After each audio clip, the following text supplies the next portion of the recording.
Mr. Journalist.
I searched for you, but I couldn't find you.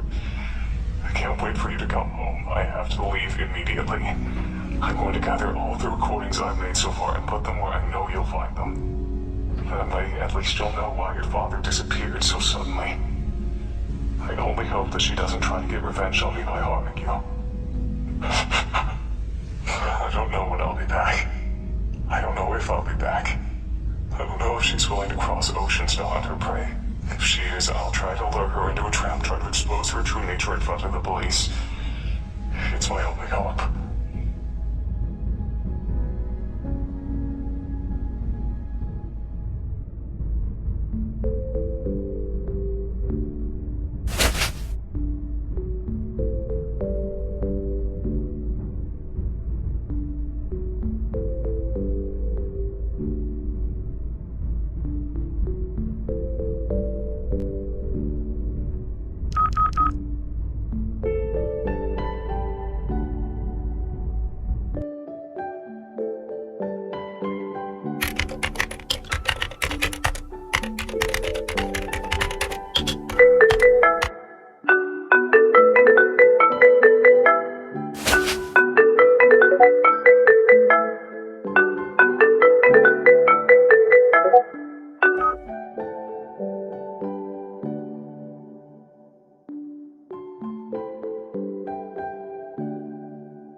looks like it still works.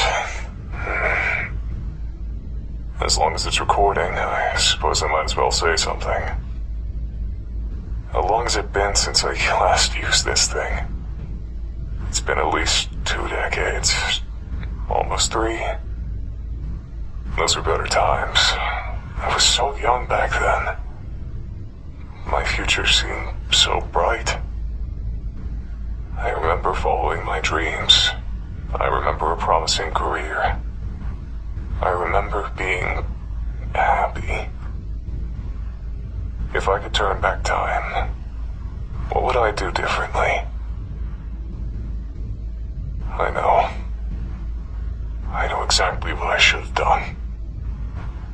I shouldn't have gotten involved with that case. With that girl. Pursuing her was the right thing to do. But if I hadn't involved myself with her, I'd still have a career. When did it begin? I think it was April of 1989. The peak of my career as an investigative journalist. That's when I heard about a murder at the local high school. The police had no leads. I decided to investigate it myself. I tried to be a hero. And that was the worst mistake of my life. The school's faculty didn't let me conduct an investigation on school grounds. They were highly concerned with maintaining their prestigious reputation.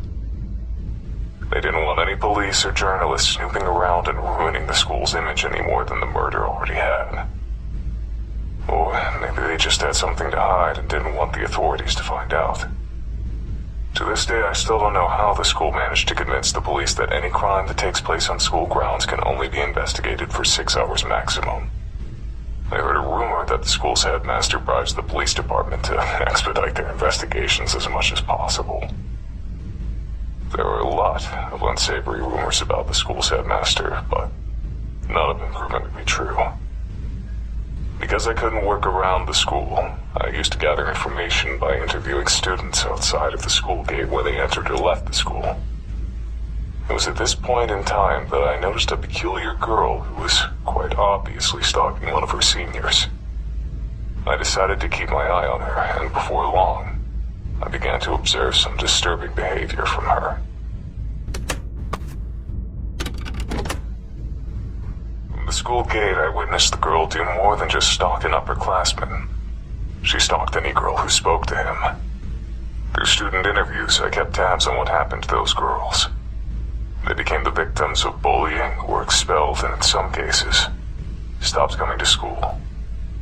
I frequently saw the girl running with a mop and a bucket, as though she always had some sort of mess to clean up. That girl was using manipulation, intimidation, and sometimes even violence to sabotage the boy's love life. If she wasn't above that kind of behavior, the possibility of murder didn't seem too far off. I didn't want to believe that a schoolgirl would actually commit murder just to keep a boy single, but the evidence was staring me straight in the face. That's when I learned a crucial piece of information. The girl who was murdered at the beginning of the school year had a crush on the same boy that was being stalked. The final piece of the puzzle had fallen into place. I knew that I had found the culprit. I went to the police with my findings. Took a lot of talking, but I was eventually able to convince them to take the girl into custody. The idea of a murderous schoolgirl was scandalous enough to attract lots of attention. Word of her arrest quickly spread across the entire nation. The trial turned into a media circus. I became a celebrity practically overnight. I didn't want to be a public figure, but I did want my investigative skill to be recognized. I hoped that all the attention would boost my career. As it turns out, I was dead wrong. That manipulative little schoolgirl put on the best act I've ever seen.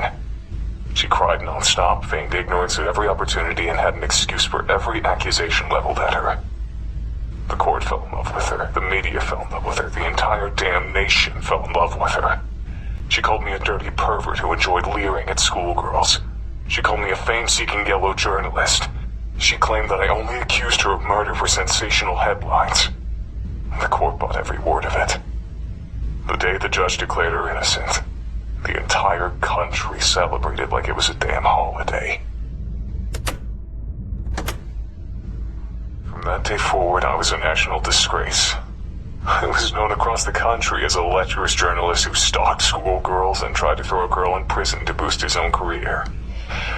I saw disgust in the eyes of every person who looked at me. My house and my car were vandalized every day for weeks. Needless to say, I was never able to work as a journalist again. The police department that arrested the girl was also the subject of national criticism. They were accused of being incompetent fools who would arrest anyone without sufficient evidence. Ever since then, the police in that town have been extremely lenient in an attempt to repair their reputation, and don't want to go anywhere near the local high school except for extremely brief periods of time. But the worst part of the entire experience didn't come from the media or the public. Immediately after the trial, I tried to escape the press by hiding in an alley behind the courthouse. Only one person found me there. It wasn't a journalist or a reporter. It was the girl that had just been declared innocent. I'll never forget her face that day. She was smiling, but her eyes were blank, empty, soulless, like a doll's eyes. She looked like she didn't have a single ounce of humanity in her entire body. With that smiling face, she said to me, "It would be very easy to make your death look like a suicide. Don't ever cross me again." She turned around and left without another word. My life was a living hell for about a year while the trial was still fresh in people's minds. Eventually, the hatred subsided, but it never truly died. There was always someone who recognized me, no matter how much I tried to change my appearance. Finding employment was nearly impossible. I drifted between part-time jobs and spent my free time drinking to ease the pain of becoming the national punching bag. It was around this point in time that I met my future wife.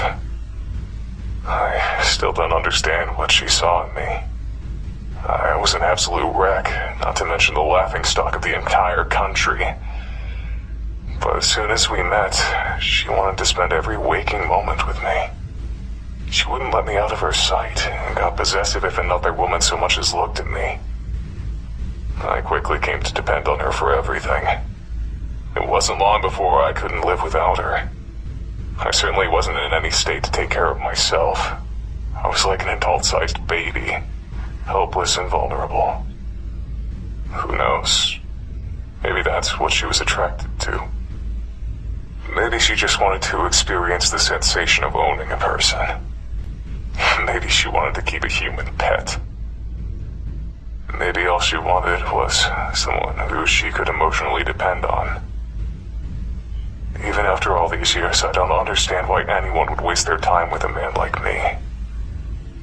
But none of that mattered. Despite all my flaws, she accepted me. And that's all I needed. We got married about 6 months after meeting each other. My wife died while giving birth to our only child. I still don't know how I possibly found the strength to keep going after I lost her. I was completely dependent on her for absolutely everything. I could barely take care of myself, much less a baby. Somehow, I managed to make it through those years. But even after all this time, I'm still a deadbeat drunk who can't hold down a job. It was very difficult to love my own infant daughter, knowing that my wife was dead because of her. I'm pretty sure I was a horrible father. She practically had to raise herself. And I never tried to spend much time with her or learn about her interests. Even now, I don't think I know very much about her. I don't even know what kind of person she's turned into. I don't even know what her everyday life is like. I know that she spends all of her time on her computer. She bought it herself. She seems to have a lot of money for someone her age. I'm afraid to ask where it comes from. Sometimes she comes home with blood on her clothing. I can't tell if it's her blood or someone else's blood. I try to stay out of her business. It's partially out of respect for her privacy, but it's mostly out of fear. I've never told anyone about any of this. Never saw a shrink, never had any friends to confide in. I thought that it would be therapeutic to record my feelings, even if I'm only talking to an obsolete machine. But this hasn't calmed me down at all. The only thing to come out of this experience is that all of the anger and hate I've kept buried for the past 2 decades has risen back to the surface. I don't think I can go back to the way things were before. I don't think I can go back to wasting my time with crappy part-time jobs, drinking, and sitting on a couch feeling miserable. I don't want this to be my life. But I can't let myself die just yet either. Not until I see justice served. That girl from 1989. She's a grown woman by now, but she's never been punished for the sins of her youth. I can't go on living in a world where a monster like her walks around in public. I'm the only one who knows the truth about her, so I'm the only one who can bring her to justice. I still know how to track a person down. I still know how to learn a person's secrets. I still know how to dig up the truth. For the first time in decades, I feel like I have a purpose. I feel like I know what to do with my life. I'm going to deliver justice to that murderer. I'm going to die trying. This old antique was good for something after all. I found her. It wasn't hard. She never even moved out of her hometown. I've been following her around town for the past week. It's not that hard to follow someone without being spotted if you know the right tricks. The only difficult part is looking at her without being consumed with disgust. Thinking about what she got away with. Thinking about what she's responsible for.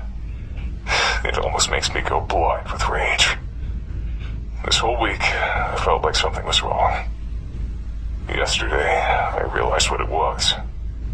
I'm surprised it took me so long to figure it out. She suddenly changed directions while walking, or linger in one place for seemingly no reason. I recognized that behavior.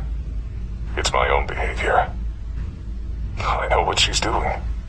She's stalking someone. It didn't take me long to figure out who her prey was. A young woman just out of high school. I don't know what she's done wrong, but she's clearly marked for death. She'll be dead within a week if I don't do something. I want to warn her that a killer is stalking her, but I can't repeat the mistakes of the past. In order to convict this monster and send her to prison, I need firm evidence that she's a murderer. If I save this young woman's life, I won't have any evidence. I have to let her die. And I have to be there when it happens, filming her murder. It's the only way to get the evidence I need. The only way to make sure that justice is served. But is this really justice? Letting a woman die? If I don't get this monster arrested, then there will only be more victims in the future. So letting her commit murder one last time is the right thing to do. Isn't it?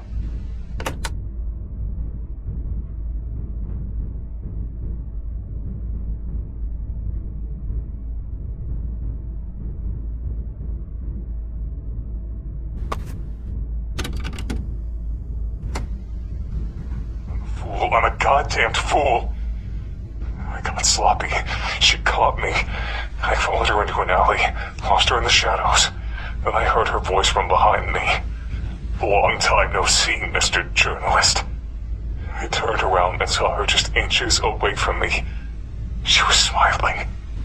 I recognized that smile. It was the exact same smile she wore when she threatened my life in 1989. I didn't know what to do. I just turned and ran.